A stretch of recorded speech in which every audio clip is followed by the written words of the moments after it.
Here I am in the south necropolis of Olympos in Lycia. It's the city of the dead, literally, Necropolis, and this would not be a morbid or scary place. This is like one of the streets of the town, along which are loads and loads, 354, just in this section alone, in the west section, 354 identified tombs so far found. And one great frustration I always have when going around ancient cities is, where did the people live? Where are the actual houses of the people, the houses of the living? Where's the living polis? Well, a lot of the houses would have been built out of wood, and they would of course have rotted or burned. Many more of them would have been built out of quite modest stones that were very easy for later people to reuse when they were building their homes. And this place was lived in throughout the Middle Ages and in the Byzantine period as well. And in fact, this whole necropolis was turned into a housing area in the Byzantine period. The Byzantines weren't above reusing tombs either, so a lot of bodies got removed or added to in these tombs. Yes, you may get the impression that there's no city here at all, perhaps walking around it, because where are the actual houses? Well, they've all gone. But the tombs of the dead were made out of stone and made to last. So everywhere you go, you see temples and tombs. It's true that Olympos does have the remains of one house, but it's a posh stone house and so probably not typical. Generally, it's the major public works that survive, such as bathhouses, forts, aqueducts and theatres.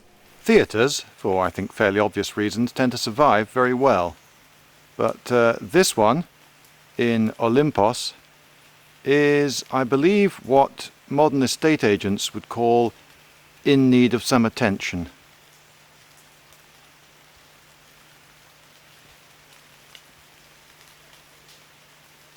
Ephesus is a rare exception.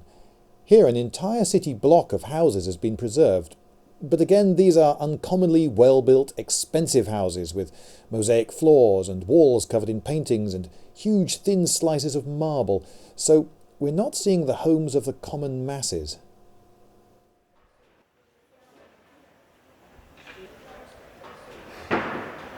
Beige. So, what did a Lycian house look like? Well, we don't actually know because none survives, but I think it's pretty reasonable to assume that they looked something like this. This is a funeral monument in which some remains were actually found dating back to the 6th century BC, so they haven't all been robbed of everything.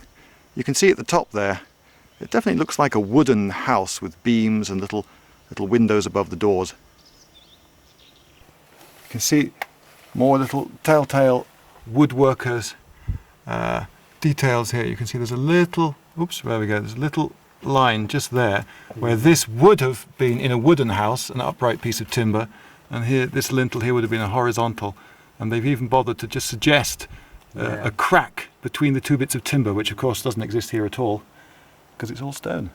And then you've got the representation of the logs on the top here as well, which came out, which were a circular timber in poles put on, and then a flat roof was put on top of that with the earth, which they still use today, and it's called dama in Turkish, and there are examples locally where they use this. And then the earth would have been about a foot to 18 inches deep, and then they grew corn on top or wheat, and then this also kept the water out, and apparently they're very, very dry. So this probably goes back to the Lycians, I imagine.